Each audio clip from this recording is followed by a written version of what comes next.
Alhamdulillahil qail laqad kana lakum fi rasulillahi uswatun hasanah liman kana yarjullaha wal yawmal akhir wa zakarallaha katsira.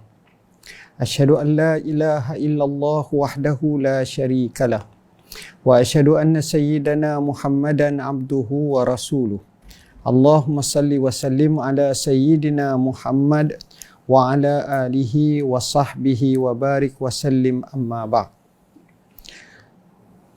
Saudara pengerusi majlis yang budiman, yang amat berhormat Datuk Seri Dr. Ahmad Syamsuri bin Mokhtar, Menteri Besar Terengganu, yang berhormat mulia Tengku Seri Bijaya Raja, Setiausaha Kerajaan Terengganu, yang berhormat Zainal Abidin bin Muhammad, Pegawai Keuangan Negeri Terengganu, yang berhormat Haji Muhammad Nur bin Hamzah, Pengerusi Jawatan Kuasa Pembangunan Insan Dakwah dan Penerangan Negeri Terengganu, merangkap pengerusi bersama Jawatan Kuasa Induk Sambutan Maulidur Rasul Peringkat Negeri Terengganu Darul Imam 1443 Hijrah, yang berhormat ahli-ahli Majlis Mesyuarat Kerajaan Negeri, yang berbahagia Datuk-Datuk, Ketua-Ketua Jabatan, yang berusaha Tuan Haji Mak Azmi bin Arsyad, Pesuruhjaya Hal Ehwal Agama Terengganu, ahli-ahli Jawatan Kuasa Induk dan Pelaksana Majlis Sambutan Maulidur Rasul Peringkat Negeri Terengganu Darul Iman tahun 1443 Hijrah. Tuan-tuan dan puan-puan yang dirahmati Allah, alhamdulillah, tajuk yang diangkat dalam tema Maulidur Rasul sallallahu alaihi wasallam pada kali ini adalah manhaj rabbani berkualiti. Dalam isu tajuk yang kita bincangkan, di samping perlunya kita memahami keadaan sirah dan juga yang terkait dengan Rasulullah sallallahu alaihi wasallam, saya mulakan kenyataan tentang konsep manhaj rabbani. Satu konsep yang kalau kita lihat adalah garapan daripada bahasa Arab yang memberi makna sistem atau aturan. Apabila kita sebut manhaj, maka itulah maksudnya. Sedangkan perkataan Rabbani pula dinisbahkan kepada Rabb, yakni Tuhan, yang menjadi masdar sinai daripada perkataan Rabb yang bermaksud makrifah kepada Allah, yang mempertuhan dan menyembah Allah dengan sebaiknya. Inilah yang dinukilkan dalam Mu'jam Al-Lughah Al-Arabiyah Al-Mu'asirah. Menurut pandangan daripada Imam Al-Gharib Al-Asfahani, Rabba memberi maksud tarbiyah, iaitu pembentukan sesuatu dari satu keadaan kepada satu keadaan sehingga sampai kepada tahap kesempurnaan. Ini berdasarkan dalam Al-Mufradat fi Gharib Al-Quran. Hadirin hadirat yang dirahmati Allah, dari sudut istilahnya pula, apabila kita sebut Rabbani, mengikut pandangan ulama moden masa kini, Allamah Dr. Yusuf Al-Qaradawi, seseorang itu digelar sebagai Rabbani jika ia mempunyai hubungan yang dekat dengan Allah, berpengetahuan tentang agama dan wahyu serta mengajarkannya sebagaimana firman Allah Ta'ala dalam surah Ali Imran ayat 79. Sedangkan Az-Zabidi, ulama dahulu, menyatakan Rabbani adalah ulama pengajar yang mengajarkan kepada manusia ilmu-ilmu asas dalam ilmu agama Islam sebelum ilmu-ilmu perinciannya. Ini berdasarkan pandangan dalam Taj Al-Arus min Jawahir Al-Qamus. Menurut Al-Qurtubi, sifat memulakan yang asas sebelum masuk ke dalam perincian ini menunjukkan ciri Rabbani yang mengambil panduan Tuhan dalam mempermudahkan segala urusan dengan cara tadarruj atau dalam bentuk sedikit demi sedikit agar kemantapan itu dapat diserlahkan. Hadirin hadirat yang dirahmati Allah, sebagaimana dalam Al-Quranul Karim menekankan tentang Rabbani ini, maka perkataan Rabbani sebagaimana yang ditafsirkan oleh Al-Imam At-Tabari memberi maksud bahawa golongan ulama yang bijaksana yang melihat dengan mata hati tentang pentadbiran manusia di samping mengurus hal-hal manusia tersebut serta bertindak demi kemaslahatan mereka. Guru kami Allamah Dr. Wahbah Az-Zuhaili antara ulama kontemporari yang turut berpandangan sama dengan mengatakan Rabbaniyun adalah ulama yang mentadbir urusan manusia dan mendidik mereka dengan ilmu. Ini berdasarkan dalam nukilan kitab tafsir Al-Munir karya beliau. Hadirin hadirat yang dirahmati Allah, saya teringat dengan apa yang dikemukakan oleh Maulana Abil Hasan Ali An-Nadwi melalui kitabnya Rabbaniyah, La Rahbaniyah. Antara lain beliau menyebut, Ar-Rabbaniyatu hiya syiarul mu'min ad-daim wa wasfuhu ad-daqiq al-amiq al-asil fi kulli zamanin wa makan. Hiya da'watun wa jihad wa hubbun wa atifah wa dinun wa daulah wa mushafun wa saif. Innaha la tad'u ila at-tawakul wa at-takasuli wal jumud, bal innaha tuhawwil at-turab tibran wal hasa jauharatan wal jaman hinnan namiyah. Innaha sanadul harakatil islamiyah jauharul al-juhun al-islamiyah wa ruhus sa'i daib wal amal al-mutawasil wasirru wara' at-tadhiyati wal fida wassabat alal mabda' hinal ba's wad dharra wasyiddatu warrakha. Dalam bahasa yang mudah, Rabbaniyah ini memberi maksud adalah syiar seorang mukmin yang sifatnya kekal, karakternya yang halus, mendalam dan sejati pada setiap masa dan tempat. Ia adalah dakwah dan jihad, cinta dan emosi, agama dan negara, serta mushaf serta kuasa. Ia tidak menyeru kepada sekadar bergantung harap, malas dan tidak berbuat apa-apa. Bahkan sesungguhnya ia mengubah tanah menjadi biji emas, batu menjadi permata dan yang kaku menjadi hidup dan berkembang. Ia adalah tunjang kepada gerakan Islam, teras kepada usaha-usaha penislahan, semangat persaingan yang berterusan, rahsia di sebalik segala pengorbanan dan penebusan teguh atas pendirian di saat kesengsaraan dan musibah, kesusahan maupun kesenangan. Tuan-tuan dan puan-puan yang dirahmati Allah, hadirin hadirat yang dirahmati, bila kita melihat yang dikemukakan tadi bahawa Rabbani yang merupakan istilah yang bersumberkan kepada nas syarak dan ia merujuk kepada 3 ciri utama, iaitu intelektual, saqafah, spiritual atau ruhiyah dan juga praktikal atau dakwah. Intelektual ini akan merujuk kepada pembinaan dan penguasaan ilmu pengetahuan, kecerdikan, kebijaksanaan, hikmah, makrifah, pengalaman. Itulah yang dirangkumkan dalam intelektual. Keduanya spiritual, iaitu pengukuhan rohani dan penyucian jiwa. Inilah yang terbeza daripada yang lain kerana menggabungkan antara dalaman dan juga luaran.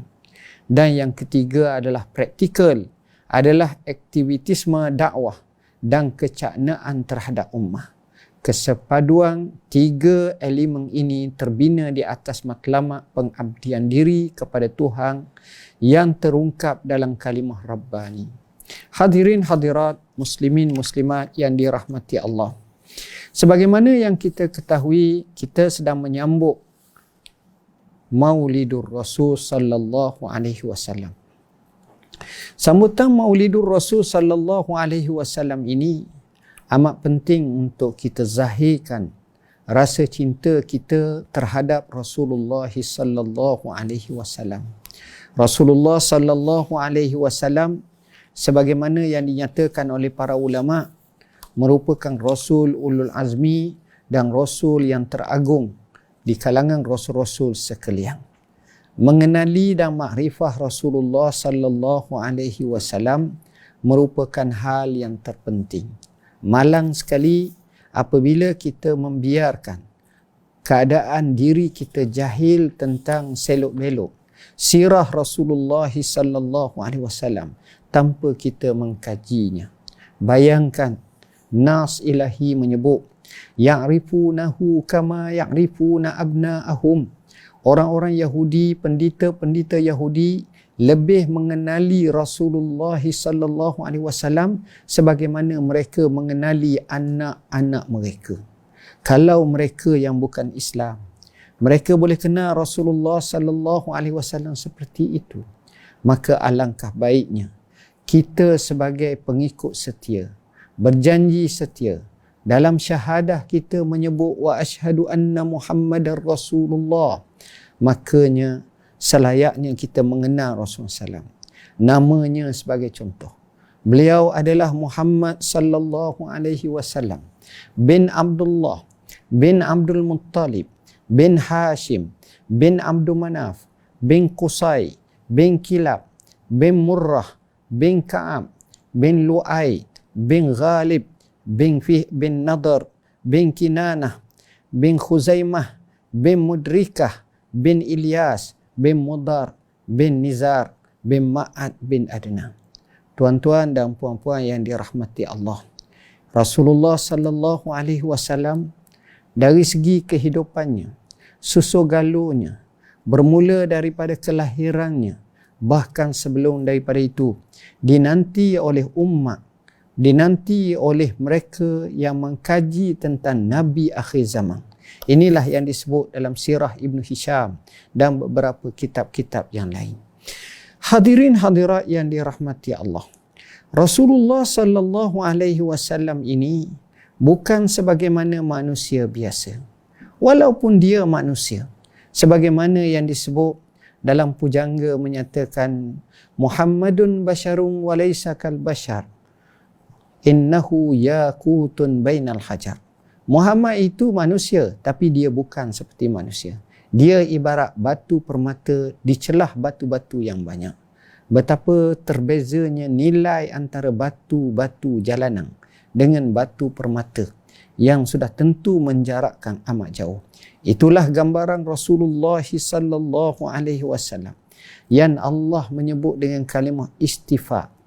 Allah memilih Rasulullah SAW, memilih namanya, memilih tempat lahirnya, memilih keturunannya, jalur dari sebelah ibu dan bapanya, yang Rasulullah dipilih bahkan dari susu galuh yang baik tanpa sebarang bentuk penjarahan.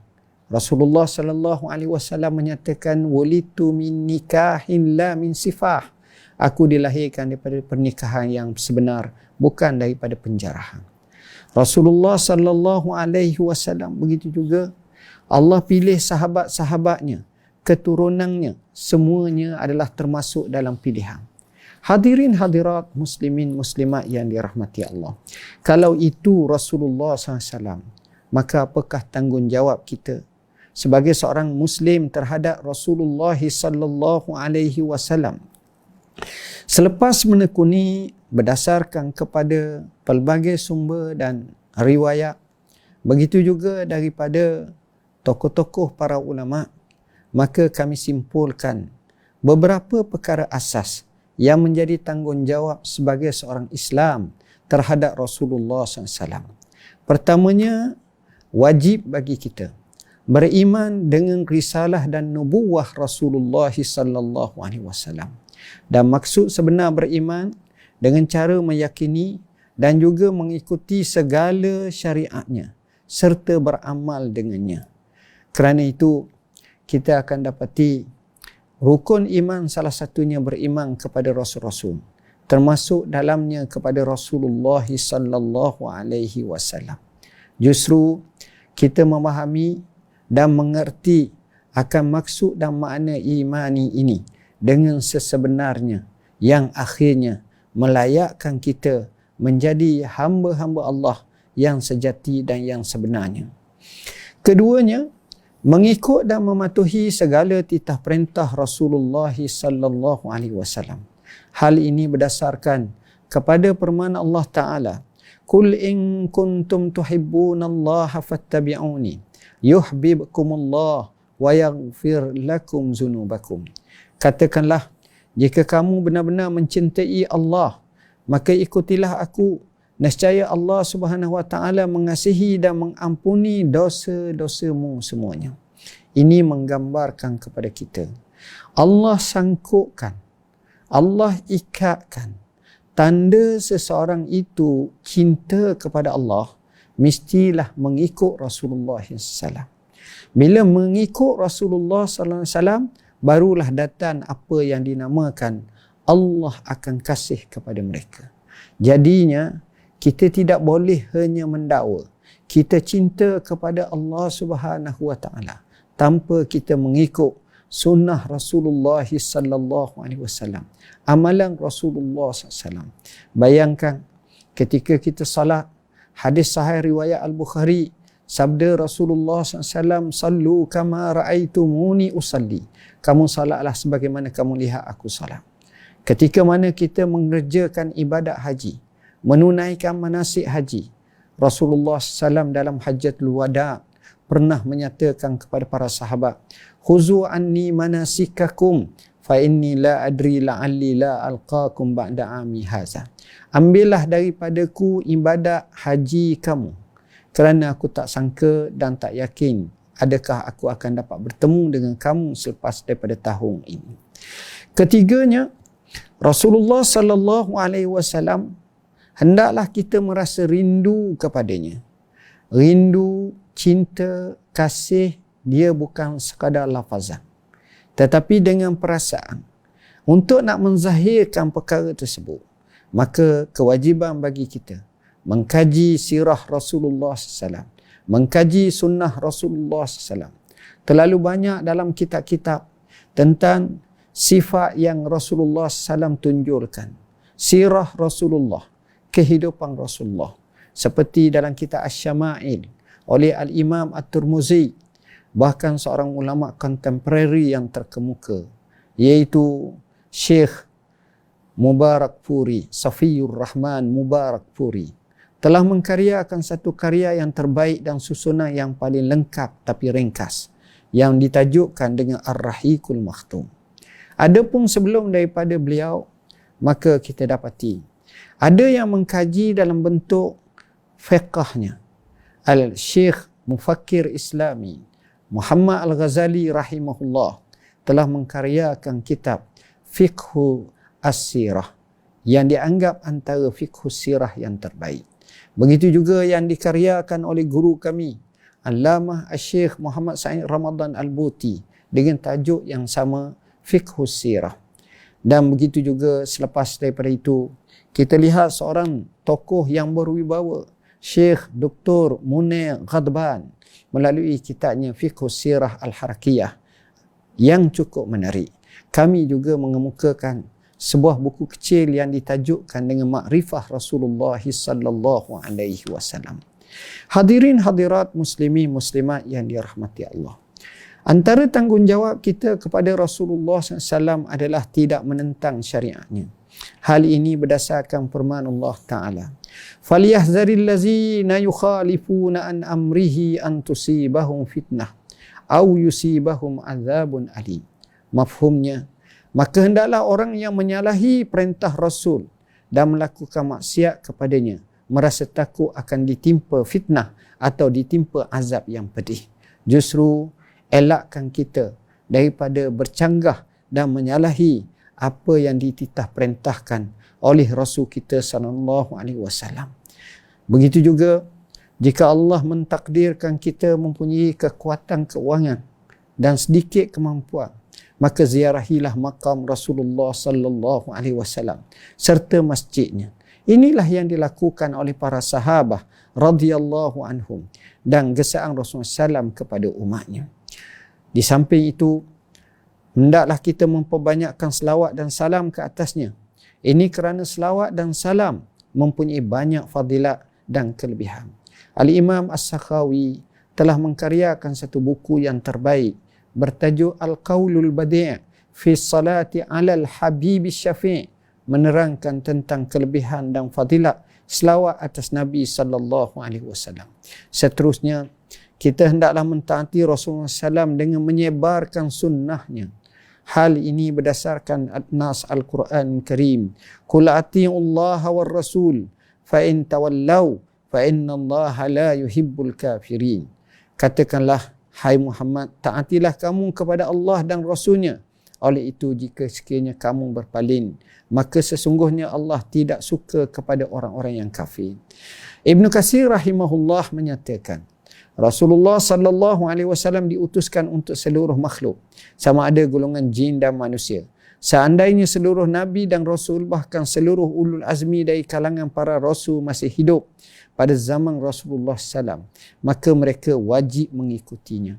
Sebagaimana hal ini telah ditegaskan oleh Nabi sallallahu alaihi wasallam kepada Sayyidina Umar ibn Al-Khattab dengan menyatakan, "Mah ya Umar, laqad ji'tukum bayda'an naqiyah, lailuha kanahariha.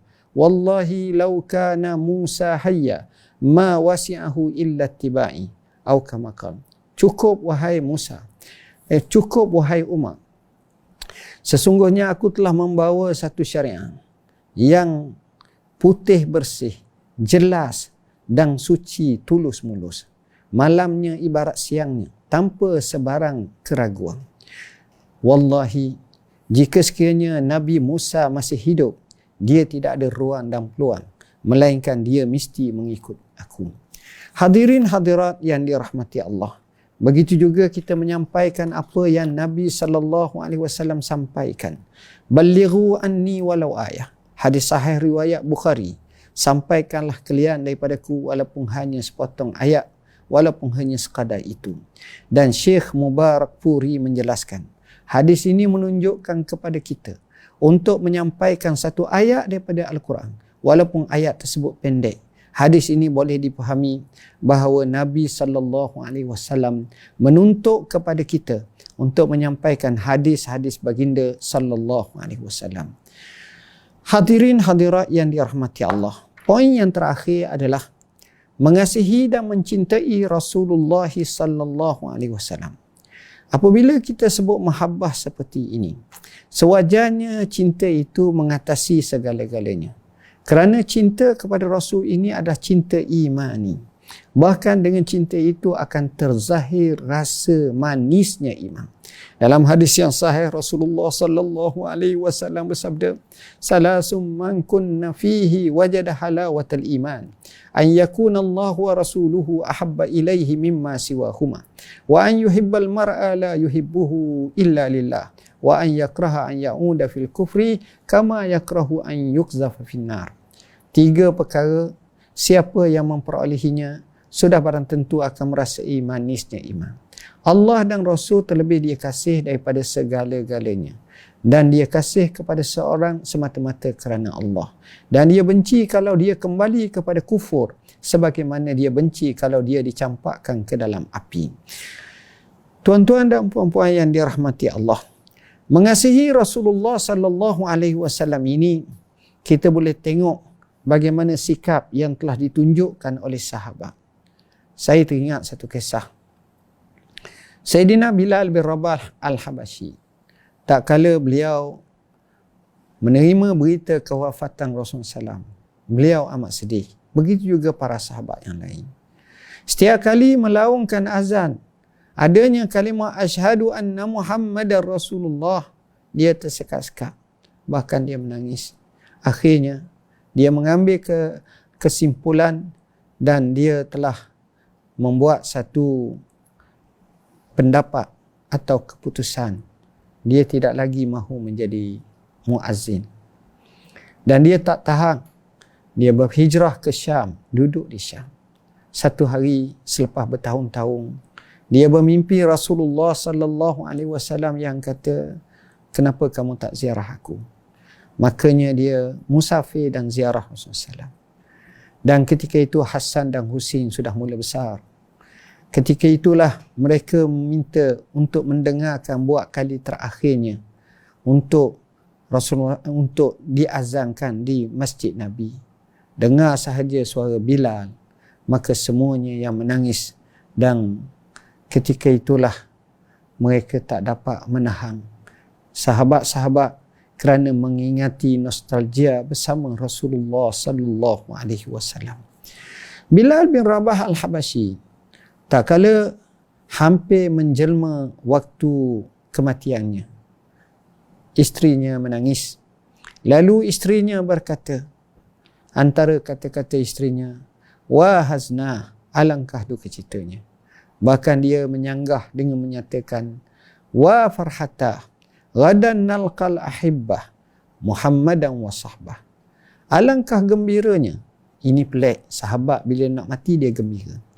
Kerana besok kami akan bertemu dengan kekasih-kekasih Rasulullah SAW dan juga para sahabatnya. Hal seperti ini dilakukan oleh ramai sahabat seperti Huzaifah bin Yaman, Ammar ibn Yasir dan lain-lain. Hal ini boleh kita rujuk dalam kitab Asy-Syifa oleh Al-Qadhi Iyad. Seterusnya, apabila kita ingin menzahirkan rasa cinta kita kepada Rasulullah sallallahu alaihi wasallam, maka kita hendaklah menjadikan Rasulullah sebagai ikutan kita. Laqad kana lakum fi Rasulillahi uswatun hasanah liman kana yarjullaha wal yawmal akhir wa zakarallaha katsira. Adalah demi sesungguhnya bagi kamu pada diri Rasulullah SAW contoh ikutan yang terbaik bagi mereka yang mengharapkan keredaan Allah, balasan hari akhirat, serta ia pula menyebut dan mengingati Allah dengan sebanyak-banyaknya. Maulana Abil Hasan Ali An-Nadawi menyatakan, jika anda seorang pemuda, maka teladan yang paling elok dan paling baik bagimu adalah Nabi Muhammad sallallahu alaihi wasallam. Jika anda telah mencapai umur usia tua, maka baginda sallallahu alaihi wasallam adalah contoh anda. Jika anda fakir dan miskin, maka baginda sallallahu alaihi wasallam adalah teladan dan contoh bagi anda. Jika anda kaya, maka baginda sallallahu alaihi wasallam sebagai imam dan pemimpin anda. Jika anda berangkat untuk berperang, maka baginda SAW juga turut serta berperang. Jika kamu menginginkan perdamaian, maka baginda SAW akan memberikan kedamaian sebelum kamu memintanya. Jika anda redha, maka baginda SAW pun redha. Jika anda marah tidak menerima sesuatu, maka baginda SAW pun demikian juga. Inilah yang dinyatakan oleh Maulana Abil Hasan Ali An-Nadawi, menggambarkan setiap tabaqat, setiap peringkat manusia dalam apa jua posisi dan situasinya, maka Rasulullah SAW adalah ikutan yang terbaik. Justru wajib bagi kita untuk mencintai Rasulullah sallallahu alaihi wasallam dengan sepenuh hati. Benarlah firman Allah Ta'ala, "Qul in kana aba'ukum wa abna'ukum wa ikhwanukum wa azwajukum wa ashiratukum wa amwalu iqtaraftumuha wa tijaratun takhshawna kasadaha wa masakinu tardawnaha ahabba ilaikum minallahi wa rasulihi wa jihadin fi sabilih fatarabbasu hatta ya'tiyallahu bi amrih wallahu la yahdil qaumal fasikin." Hadirin hadirat yang dirahmati Allah, Al-Qadhi Iyad berkata, cukuplah dengan ayat ini sebagai gesaan dan peringatan serta dalil dan hujah bahawa wajib kita mencintai Rasulullah SAW, dan kewajipan itu adalah sebagai satu kefarduan. Ini kerana Allah memberi peringatan yang tegas kepada sesiapa yang melebihkan harta, keluarga, bahkan anaknya daripada kecintaan terhadap Allah dan Rasulnya, dengan memberi ancaman kecelakaan berdasarkan firman tadi, fatarabbasu hatta ya'tiyallahu bi amrih wallahu la yahdil qaumal fasikin. Maka tunggulah sehingga Allah mendatangkan keputusannya, azab seksanya, kerana Allah tak akan memberi petunjuk kepada orang-orang yang fasik. Allah Subhanahu wa taala turut mengkhabarkan bahawa mereka adalah golongan yang sesat dan tidak mendapat petunjuk daripada Allah. Inilah yang ayat yang amat besar yang menjelaskan betapa pentingnya dan wajibnya kita cinta kepada Rasulullah sallallahu alaihi wasallam. Hadirin hadirat yang dirahmati Allah, Sayyidina Ali ketika mana menzahirkan cinta kepada Rasulullah sallam menyatakan, kana wallahi ahabba ilaina min amwalina wa auladina wa abaina wa ummahatina wa minal ma'il barid 'ala zama. Adalah Rasulullah SAW demi Allah lebih kami kasihi daripada harta kami, anak-anak kami, ibu bapa kami dan daripada air sejuk ketika sangat kehausan. Dalam arti kata lain, itulah gambaran cinta Rasulullah sallallahu alaihi wasallam yang dipamerkan oleh para sahabat, betapa mendalamnya.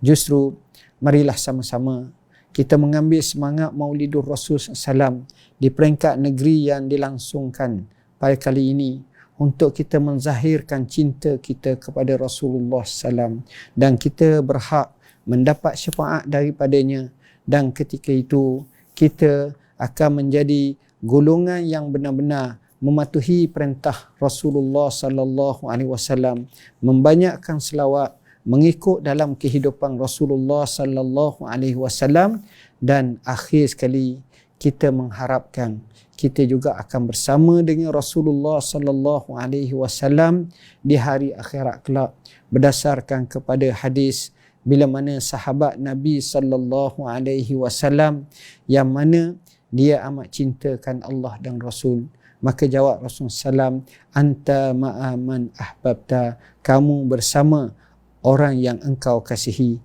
Moga-moga kasih kita kepada Rasulullah membawa kita ke syurga Allah, membawa kepada kita kehidupan yang terbaik, negara kita, negeri kita yang selayaknya disebut baldatun tayyibatun wa rabbun ghafur, negeri yang baik serta mendapat keampunan daripada Tuhan. Sekadar itu, dengan lafaz mohon maaf atas segala perkara yang terkhilaf, bahasa yang kasar dan kurang kesopanannya. Aqulu qauli hadza wa astaghfirullahal azim li wa lakum. Wassalamu alaikum warahmatullahi wabarakatuh.